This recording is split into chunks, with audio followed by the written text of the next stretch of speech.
Magento is a configuration-based framework that uses caching extensively in order to be performant.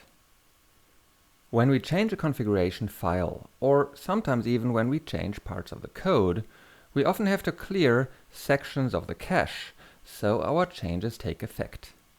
So the most common command that I run is cache clean.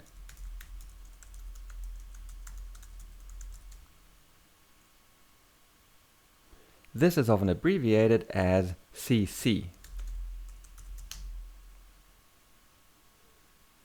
We can also qualify that with one or more cache sections if we only want to clear those.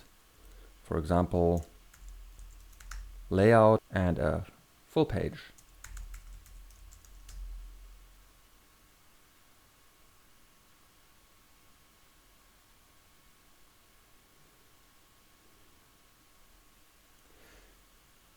There also is the cache flush command. It takes the same optional cache sections as an argument as cache clean, and the output doesn't look very different. Most people use cache flush and cache clean interchangeably, but there are some differences. With cache clean, if a cache segment is specified, bin Magento checks each cache record if it's associated with this cache tag, and if so, it deletes it. If no segment is specified, cache clean removes all cache records that were created by Magento. Cache flush, on the other hand, clears the complete cache storage for the specified segments, or all storages if no cache segments were specified. So, for example, if I run cache flush layout,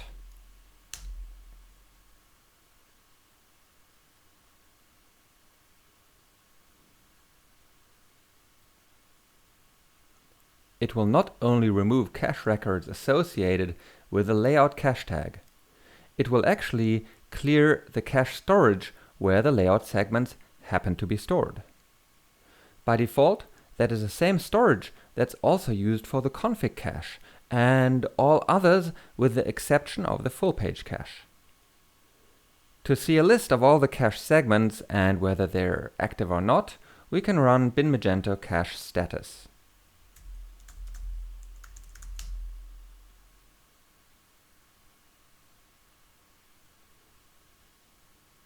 And cache segments can be disabled or enabled with cache disable or cache enable.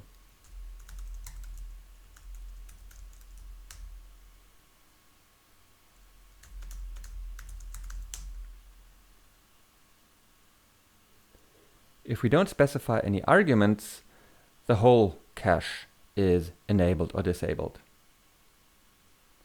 I tend to leave most of the caches enabled during development to have a quicker feedback loop.